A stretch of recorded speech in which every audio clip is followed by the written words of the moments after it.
Book 9. A Visit of Emissaries. So Trojans kept their watch that night. To seaward panic that attends blood-chilling rout now ruled the Achaeans. All their finest men were shaken by this fear, in bitter throes as when a shifting gale blows up over the cold fish-breeding sea, north wind and west wind wailing out of Thrace in squall on squall, and dark waves crest, and shoreward masses of weed are cast up by the surf. So were Achaean hearts torn in their breasts. By that great gloom hard hit, the son of Atreus made his way amid his criers, and told them to bid each man in person to assembly, but not to raise a general cry. He led them, making the rounds himself, and soon the soldiers grimly took their places.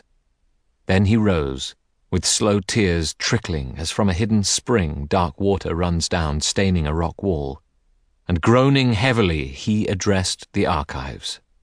"Friends, leaders of Argives, all my captains, Zeus Cronidés entangled me in folly to my undoing. Wayward god, he promised solemnly that I should not sail away before I stormed the inner town of Troy. Crookedness and duplicity I see now. He calls me to return to Argos beaten after these many losses. That must be his will and his good pleasure, who knows why. Many a town's height has he destroyed and will destroy, being supreme in power. Enough. Now let us act on what I say. Board ship for our own fatherland. Retreat. We cannot hope any longer to take Troy." At this, a stillness overcame them all, the Achaean soldiers. Long they sat in silence, hearing their own hearts beat. Then Diomedes rose at last to speak. He said, "My lord, I must contend with you for letting go, for losing balance. I may do so here in assembly lawfully. Spare me your anger. Before this you have held me up to scorn for lack of fighting spirit. Old and young, everyone knows the truth of that. In your case, the son of crooked-minded Kronos gave you one gift and not both, a staff of kingship, honored by all men, but no staying power, the greatest gift of all. What has come over you to make you think the Achaeans weak and craven as you say? If you are in a passion to sail home, sail on. The way is clear. The many ships that made the voyage from Mycenae with you stand near the sea's edge. Others here will stay until we plunder Troy. Or if they too would like to, let them sail for their own country. Sthenelus and I will fight alone until we see the destined end of Ilion. We came here under God." When Diomedes finished, a cry went up from all Achaeans in wonder at his words. Then Nestor stood and spoke among them. "Son of Tydeus, formidable, above the rest in war, in council too, you have more weight than others of your age. No one will cry down what you say, no true Achaean will, or contradict you. Still, you did not push on to the end. I know you are young. In years you might well be my last-born son, and yet for all of that, you kept your head and said what needed saying before the Argive captains. My own part, as I am older, is to drive it home. No one will show contempt for what I say, surely not Agamemnon our commander. Alien to clan and custom and hearthfire is he who longs for war, heartbreaking war with his own people. Let us yield to darkness and make our evening meal, but let the sentries take their rest on watch outside the rampart near the moat. Those are my orders for them. Afterward you direct us, Agamemnon, by right of royal power. Provide a feast for older men, your counselors. That is duty and no difficulty. Your huts are full of wine, brought over daily in our ships from Thrace across the wide sea, and all provender for guests is yours, as you are high commander. Your counselors being met, pay heed to him who counsels best. The army of Achaea bitterly needs a well-found plan of action. The enemy is upon us, near the ships, burning his 1,000 fires. What Achaean could be high-hearted in that glare? This night will see the army saved or brought to ruin." They heeded him and did his will. Well armed, the sentries left to take their posts. One company formed around Thrasymedes, Nestor's son. Another mustered by Ascalaphus and Ialmenus. Others commanded by Meriones, Apharius, Deipyrus, and Creon's son, the princely Lycomedes. 7 lieutenants, each with 100 men carrying long spears, issued from the camp for outposts chosen between ditch and rampart. Campfires were kindled, and they took their meal. The son of Atreus led the elder men together to his hut where he served dinner, and each man's hand went out upon the meal.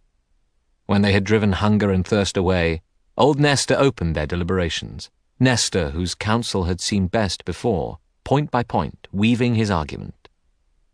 Lord Marshal of the army, Agamemnon, as I shall end with you, so I begin, since you hold power over a great army and are responsible for it. The Lord Zeus put in your keeping staff and precedent that you might gather counsel for your men. You should be first in discourse, but attentive to what another may propose, to act on it, if he speak out for the good of all. Whatever he may initiate, action is yours. On this rule let me speak as I think best. A better view than mine no man can have. The same view that I've held these many days, since that occasion when, my lord, for all Achilles' rage, you took the girl Briseis out of his lodge, but not with our consent. Far from it. I, for one, had begged you not to. Just the same, you gave way to your pride, and you dishonored a great prince, a hero to whom the gods themselves do honor. Taking his prize, you kept her, and still do. But even so, and even now, we may contrive some way of making peace with him, by friendly gifts and by affectionate words. Then Agamemnon, the Lord Marshal, answered, Sir, there is nothing false in your account of my blind errors. I committed them. I will not now deny it.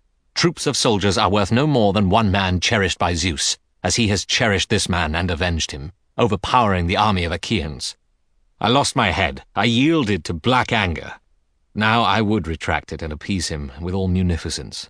Here, before everyone, I may enumerate the gifts I'll give.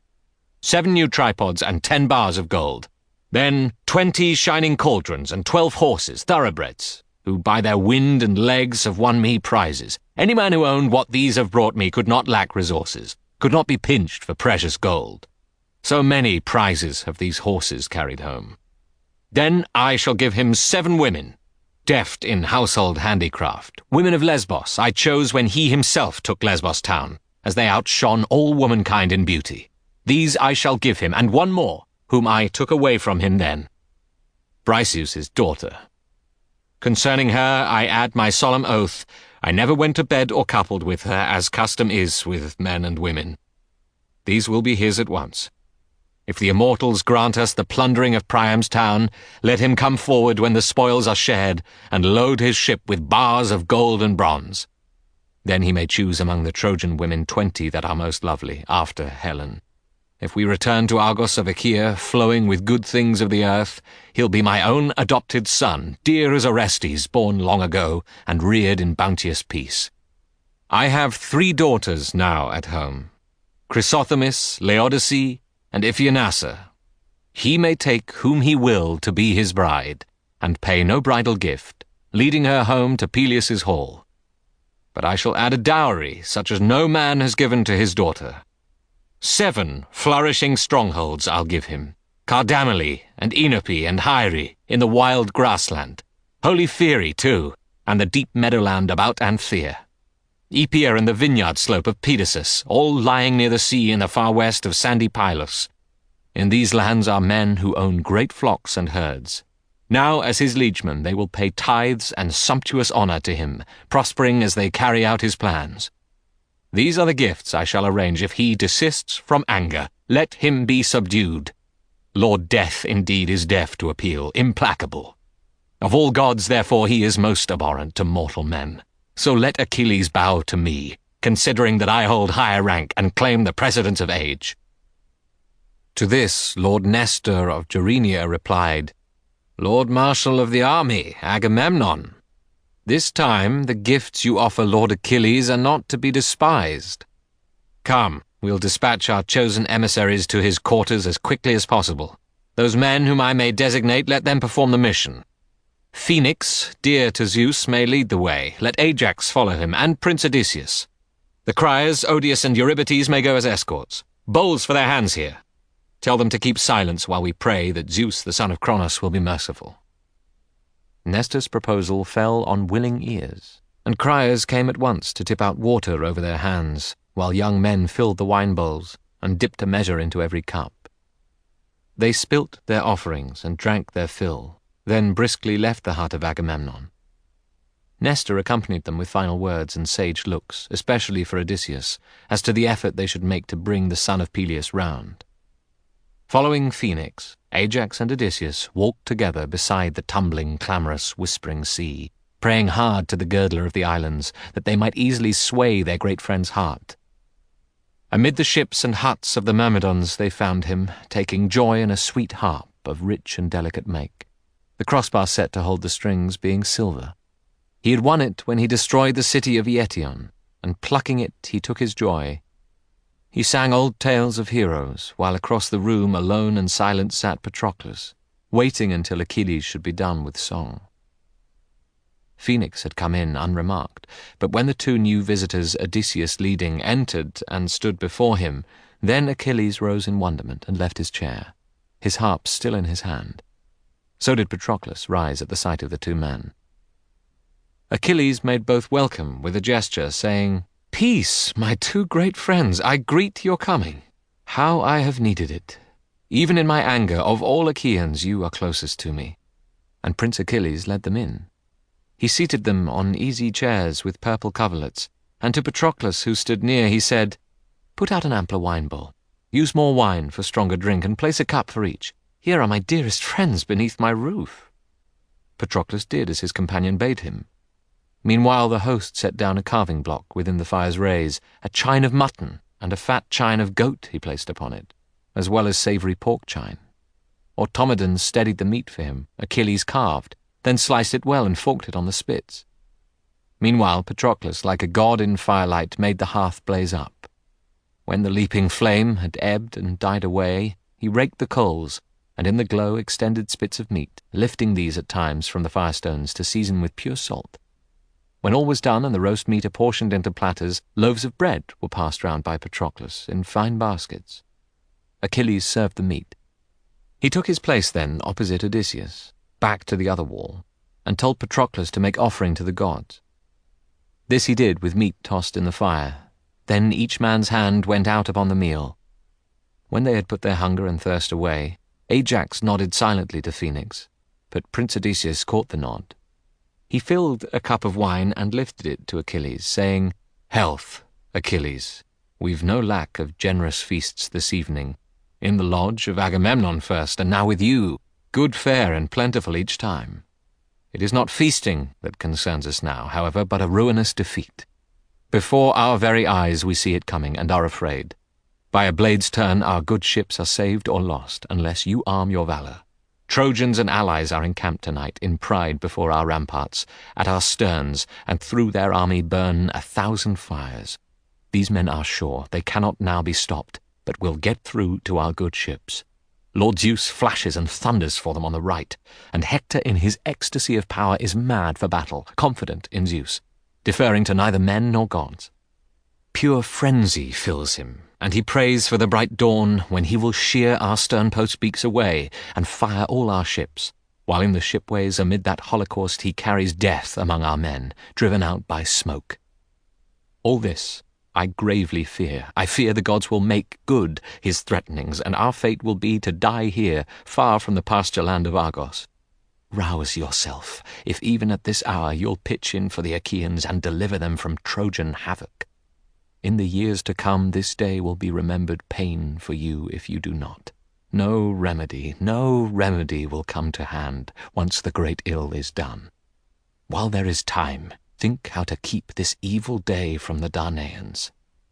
My dear lad, how rightly in your case your father Peleus put it in his farewell, sending you out from Phthia to take ship with Agamemnon. Now as to fighting power, child, he said, if Hera and Athena wish, they'll give it. Control your passion, though, and your proud heart, for gentle courtesy is a better thing. Break off insidious quarrels, and young and old the Argives will respect you for it more. That was your old father's admonition. You have forgotten. Still, even now, abandon heart-wounding anger. If you will relent, Agamemnon will match this change of heart with gifts. Now listen, and let me list for you what just now in his quarters he proposed. 7 new tripods, and 10 bars of gold.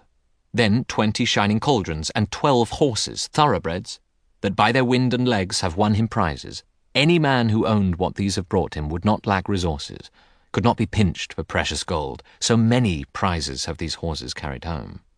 Then he will give you 7 women, deft in household handicraft, women of Lesbos, chosen when you yourself took Lesbos town, as they outshone all womankind in beauty. These he will give you, and one more, whom he took away from you then, Briseus' daughter, concerning whom he adds a solemn oath, never to have gone to bed or coupled with her, as custom is, my lord, with men and women. These are all yours at once. If the immortals grant us the pillaging of Priam's town, you may come forward when the spoils are shared, and load your ship with bars of gold and bronze. Then you may choose among the Trojan women 20 that are most lovely after Helen.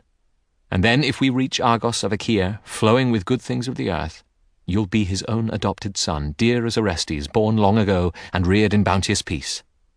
He has 3 daughters now at home, Chrysothemis, Laodice, and Iphianassa. You may take whom you will to be your bride, and pay no gift when you conduct her home to your ancestral hall. He'll add a dowry, such as no man has given to his daughter. 7 flourishing strongholds he'll give to you. Cardamyle, and Enope, and Hyre in the wild grassland, holy Pheere too, and the deep meadowland about Anthea. Epia and the vineyard slope of Pedasus, all lying near the sea in the far west of sandy Pylos. In these lands are men who own great flocks and herds. Now, as your liegemen, they will pay tithes and sumptuous honour to you, prospering as they carry out your plans. These are the gifts he will arrange if you desist from anger. Even if you abhor the son of Atreus all the more bitterly, with all his gifts, take pity on the rest, all the old army, worn to rags in battle. These will honour you as gods are honoured, and for these what glory you may win. Think, Hector is your man this time, being crazed with ruinous pride, believing there's no fighter equal to him among those that our ships brought here by sea. He'll put himself in range. Achilles, the great runner, answered him, Son of Laertes and the gods of old, Odysseus, master soldier and mariner, I owe you a straight answer as to how I see this thing and how it is to end. No need to sit with me like mourning doves, making your gentle noise by turns. I hate as I hate hell's own gate that man who hides one thought within him while he speaks another. What I shall say is what I see and think. Give in to Agamemnon. I think not, neither to him nor to the rest. I had small thanks for fighting without truce against hard enemies here. The portions equal whether a man hangs back or fights his best. The same respect or lack of it is given brave man and coward. One who's active dies like the do-nothing. What least thing have I to show for it, for harsh days undergone, and my life gambled all these years of war? A bird will give her fledglings every scrap she comes by and go hungry, foraging. That is the case with me. Many a sleepless night I've spent afield, and many a day in bloodshed, hand to hand, in battle for the wives of other men. In sea raids I plundered 12 towns, 11 in expeditions overland through Trojan country, and the treasure taken out of them all, great heaps of handsome things, I carried back each time to Agamemnon. He sat tight on the beachhead and shared out a little treasure. Most of it he kept. He gave prizes of war to his officers. The rest have theirs, not I. From me alone of all Achaeans he preempted her. He holds my bride dear to my heart. I let him sleep with her and enjoy her. Why must Argives fight the Trojans? Why did he raise an army and lead it here? For Helen, was it not? Are the Atridae of all mortal men the only ones who love their wives? I think not. Every sane, decent fellow loves his own and cares for her, as in my heart I loved Briseus, though I won her by the spear. Now as he took my prize out of my hands, tricked and defrauded me, he need not tempt me. I know him, and he cannot change my mind. Let him take thought, Odysseus, with you and others how the ships may be defended against incendiary attack. By God, he has achieved imposing work without me. A rampart piled up overnight, a ditch running beyond it broad and deep, with stakes implanted in it, all no use. He cannot hold against the killer's charge. As long as I was in the battle, Hector never cared for a fight far from the walls.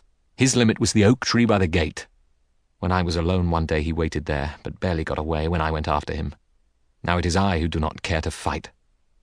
Tomorrow at dawn, when I have made offering to Zeus and all the gods, and hauled my ships for loading in the shallows, if you like, and if it interests you, look out and see my ships on Healy's water in the offing, oarsmen in line, making the sea foam scud. And if the great earth shaker gives a breeze, the third day out I'll make it home to Phthia. Rich possessions are there I left behind when I was mad enough to come here. Now I take home gold and ruddy bronze, and women belted luxuriously, and hoary iron, all that came to me here. As for my prize, he who gave her took her outrageously back.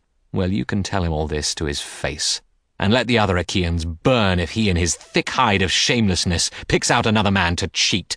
He would not look me in the eye, dog that he is. I will not share one word of counsel with him, nor will I act with him. He robbed me blind, broke faith with me. He gets no second chance to play me for a fool. Once is enough. To hell with him. Zeus took his brains away. His gifts I abominate, and I would give not one dry shuck for him. I would not change, not if he multiplied his gifts by 10, by 20 times what he has now, and more, no matter where they came from, if he gave what enters through Orchomenus' town gate, or Thebes of Egypt, where the treasures lie. That city where through each of 100 gates 200 men drive out in chariots. Not if his gifts outnumbered the sea sands, or all the dust grains in the world, could Agamemnon ever appease me. Not till he pays me back full measure, pain for pain, dishonour for dishonour. The daughter of Agamemnon, son of Atreus, I will not take in marriage. Let her be as beautiful as pale gold Aphrodite, skilled as Athena of the sea-grey eyes. I will not have her at any price. No, let him find someone else, an eligible Achaean, kinglier than I. Now, if the gods preserve me and I make it home, my father Peleus will select a bride for me. In Hellas and in Phthia there are many daughters of strong men who defend the towns. I'll take the one I wish to be my wife. There in my manhood I have longed indeed to marry someone of congenial mind, and take my ease, enjoying the great estate my father had acquired. Now I think no riches can compare with being alive, not even those that say this well-built Ilion stored up in peace before the Achaeans came. Neither could all the archer's shrine contains at rocky Pytho in the crypt of stone. A man may come by cattle and sheep in raids, tripods he buys, and tawny-headed horses, but his life's breath cannot be hunted back or be recaptured once it pass his lips. My mother, Thetis of the silvery feet, tells me of 2 possible destinies carrying me toward death, 2 ways. If, on the one hand, I remain to fight around Troy town, I lose all hope of home, but gain unfading glory. On the other, if I sail back to my own land, my glory fails, but a long life lies ahead for me. To all the rest of you I say, sail home. You will not now see Ilion's last hour. For Zeus, who views the wide world, held his sheltering hand over that city, and her troops have taken heart. Return, then, emissaries, deliver my message to the Achaean peers. It is the senior officer's privilege. And let them plan some other way and better to save their ships and save the Achaean army. This one cannot be put into effect, their scheme this evening, while my anger holds. Phoenix may stay and lodge the night with us, then take ship and sail homeward at my side tomorrow, if he wills. I'll not constrain him. After Achilles finished, all were silent, awed, for he spoke with power. Then the old master charioteer, Lord Phoenix, answered at last, and let his tears come shining, fearing for the Achaean ships. Achilles, if it is true you set your heart on home and will not stir a finger to save the ships from being engulfed by fire, all for this rage that has swept over you, how, child, could I be sundered from you, left behind alone? For your sake the old master charioteer Peleus made provision that I should come. That day he gave you Godspeed out of Phthia to go with Agamemnon. Still a boy, you knew nothing of war that levels men to the same testing. Nothing of assembly where men become illustrious.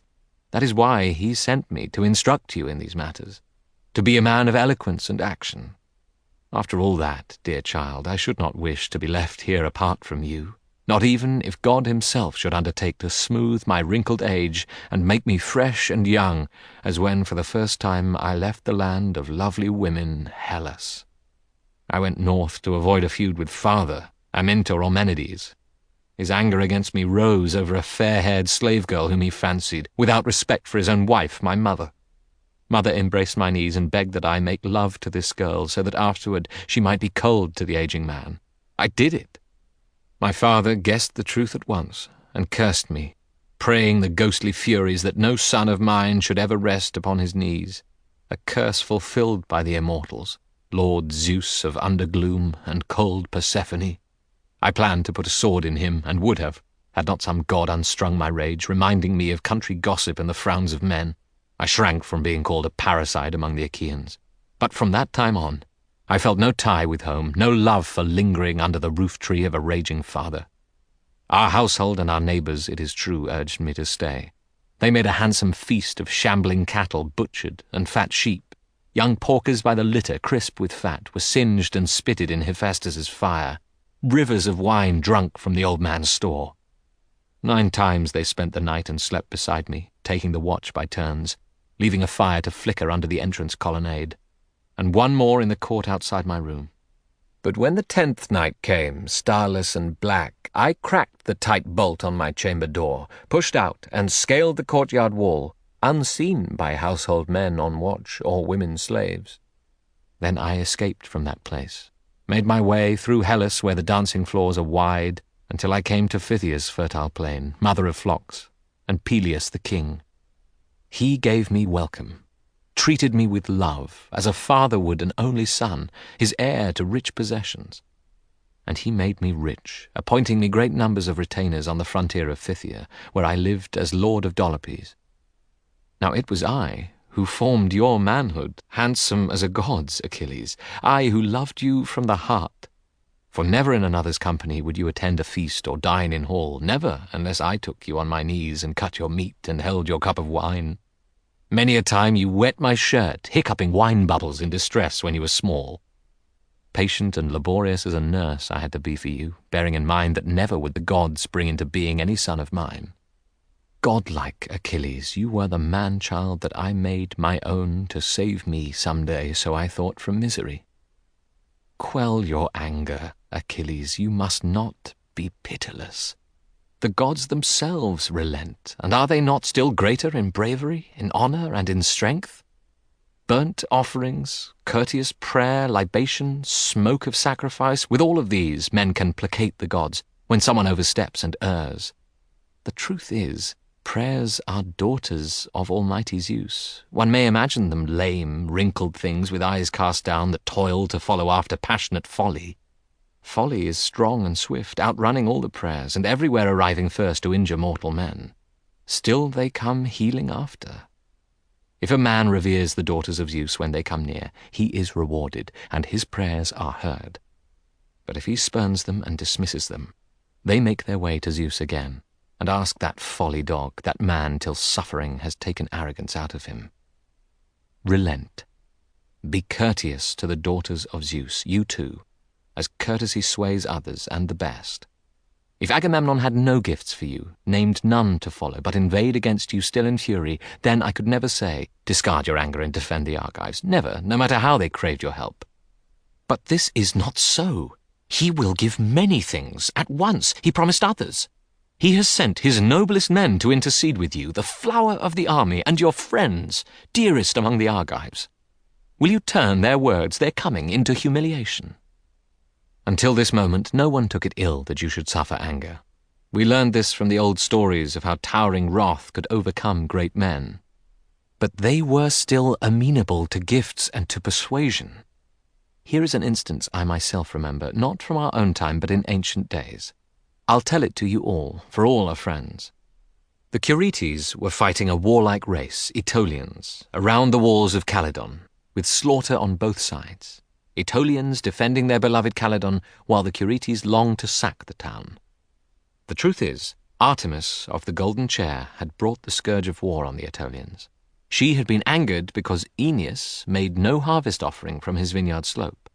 While other gods enjoyed his hecatombs, he made her none, either forgetful of it or careless, a great error either way.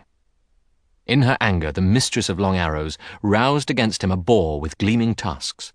Out of his wild grass bed, a monstrous thing that ravaged the man's vineyards many times and felled entire orchards, roots, blooms, apples, and all. Now this great boar, Meleagrus, the son of Aeneas, killed, by gathering men and hounds from far and near. So huge the boar was, no small band could master him, and he brought many to the dolorous pyre. Around the dead beast Artemis set on a clash with battle cries between Curetes and proud Aetolians over the boar's head and shaggy hide. As long then as Meleagrus, backed by the war god, fought, the Curetes had the worst of it for all their numbers, and could not hold a line outside the walls. But then a day came when Meleagrus was stung by venomous anger that infects the coolest thinker's heart. Swollen with rage at his own mother, Althea, he languished in idleness at home beside his lady Cleopatra. This lovely girl was born to Marpessa, of ravishing pale ankles, Evenus's child and Idas, who had been most powerful of men on earth. He drew the bow against Lord Phoebus Apollo over his love Marpessa, whom her father and gentle mother called Alcyone, since for her sake her mother gave that seabird's forlorn cry when Apollo ravished her. With Cleopatra, Meleagrus lay, nursing the bitterness his mother stirred, when in her anguish over a brother slain she cursed her son. She called upon the gods, beating the grassy earth with both her hands, as she pitched forward on her knees with cries to the Lord of Undergloom and cold Persephone, while tears wetted her veils, in her entreaty that death come to her son. Inexorable in Erebus, a vampire fury listened. Soon then about the gates of the Aetolians tumult and din of war grew loud, their towers rang with blows. And now the elder men implored Meleagrus to leave his room, and sent the high priests of the gods imploring him to help defend the town. They promised him a large reward. In the green countryside of Calydon, wherever it was richest, there he might choose a beautiful garden plot of 50 acres, half in vineyard, half in virgin prairie for the plough to cut. Aeneas, master of horsemen, came with prayers upon the door-sill of the chamber, often rattling the locked doors, pleading with his son. His sisters too, and then his gentle mother pleaded with him. Only the more fiercely he turned away. His oldest friends, his dearest, not even they could move him, not until his room was shaken by a hail of stones, as Curetes began to scale the walls and fire the city.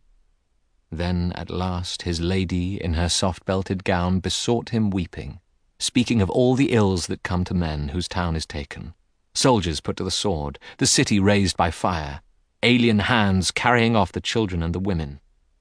Hearing these fearful things, his heart was stirred to action. He put on his shining gear and fought off ruin from the Aetolians. Mercy prevailed in him. His folk no longer cared to award him gifts and luxuries, yet even so he saved that terrible day. Oh, do not let your mind go so astray. Let no malignant spirit turn you that way, dear son. It will be worse to fight for ships already set afire. Value the gifts, rejoin the war. Achaeans afterward will give you a god's honor. If you reject the gifts and then later enter the deadly fight, you will not be accorded the same honor, even though you turn the tide of war. But the great runner Achilles answered, Old Uncle Phoenix, bless you, that is an honor I can live without. Honored I think I am by Zeus's justice that will sustain me by the ships as long as breath is in me and I can stand. Here is another point, ponder it well. Best not confuse my heart with lamentation for Agamemnon, whom you must not honor. You would be hateful to me, dear as you are. Loyalty should array you at my side in giving pain to him who gives me pain. Rule with me equally, share half my honor, but do not ask my help for Agamemnon. My answer will be reported by these two. Lodge here in a soft bed, and at first light we can decide whether to sail or stay. He knit his brows and nodded to Patroclus to pile up rugs for Phoenix's bed, a sign for the others to be quick about departing. Ajax, however, noble son of Telamon, made the last appeal. He said, Odysseus, master soldier and mariner, let us go. I do not see the end of this affair achieved by this night's visit, nothing for it but to report our talk for what it's worth to the Danaans who sit waiting there. Achilles hardened his great heart against us, wayward and savage as he is, unmoved by the affections of his friends who made him honored above all others on the beachhead. There is no pity in him. A normal man will take the penalty for a brother slain or a dead son. By paying much, the one who did the deed may stay unharmed at home. Fury and pride in the bereaved are curbed when he accepts the penalty. Not you. Cruel and unappeasable rage the gods put in you for one girl alone. We offer 7 beauties, and much more besides. Be gentler, and respect your own roof-tree whereunder we are guests, who speak for all Danaans as a body. Our desire is to be closest to you of them all. Achilles the great runner answered him, Scion of Telamon and gods of old, Ajax, lord of fighting men, you seem to echo my own mind in what you said, and yet my heart grows large and hot with fury, remembering that affair. As though I were some riffraff or camp follower, he taunted me before them all. Go back, report the news. I will not think of carnage or of war until Prince Hector, son of Priam, reaches Myrmidon huts and ships in his attack, slashing through Argives, burning down their ships. Around my hut, my black ship I foresee, for all his fury, Hector will break off combat. That was his answer. Each of the emissaries took up a double-handed cup and poured libation by the shipways. Then Odysseus led the way on their return. Patroclus commanded his retainers and the maids to make at once a deep-piled bed for Phoenix. Obediently they did so, spreading out fleeces and coverlet and a linen sheet, and down the old man lay, awaiting dawn. Achilles slept in the well-built hut's recess, and with him lay a woman he had brought from Lesbos, Phoebus' daughter, Diomede. Patroclus went to bed at the other end, and with him too a woman lay, soft-belted Iphis, who had been given to him by Achilles when he took Cyrus, ringed by cliff, the mountain fastness of Aeneas. Now the emissaries arrived at Agamemnon's lodge. With cups of gold held up and rising to their feet on every side, the Achaeans greeted them, curious for the news. Lord Agamemnon put the question first. Come, tell me, Sir Odysseus, glory of Achaea, will Achilles fight off ravenous fire from the ships, or does he still refuse? Does anger still hold sway in his great heart? That patient man, the Prince Odysseus, made reply. Excellency, Lord Marshal of the army, son of Atreus, the man has no desire to quench his rage. On the contrary, he is more than ever full of anger, spurns you and your gifts, calls on you to work out your own defense to save the ships and the Achaean army. As for himself, he threatens at daybreak to drag his well-found ships into the surf, and says he would advise the rest as well to sail for home. You shall not see, he says, the last hour that awaits tall Ilium. For Zeus, who views the wide world, held his sheltering hand over the city, and her troops have taken heart. That was Achilles' answer. Those who were with me can confirm all this. Ajax can, and the 2 clear-headed criers. As to old Phoenix, he is sleeping there by invitation, so that he may sail to his own country, homeward with Achilles tomorrow, if he wills, without constraint. When he had finished, everyone was still, sitting in silence and in perturbation for a long time. At last, brave Diomedes, lord of the war-cry, said, Excellency, Lord Marshal of the army, Agamemnon, you never should have pled with him or given so many gifts to him. At the best of times he is a proud man. Now you have pushed him far deeper into his vanity and pride. By God, let us have done with him. Whether he goes or stays, he'll fight again when the time comes, whenever his blood is up or the god rouses him. As for ourselves, let everyone now do as I advise, and go to rest. Your hearts have been refreshed with bread and wine, the pith and nerve of men. When the fair dawn with fingertips of rose makes heaven bright, deploy your men and horses before the ships at once, and cheer them on, and take your place yourself in the front line to join the battle. All gave their assent in admiration of Diomedes, breaker of horses. When they had spilt their wine, they all dispersed, each man to his own hut, and lying down, they took the gift of sleep.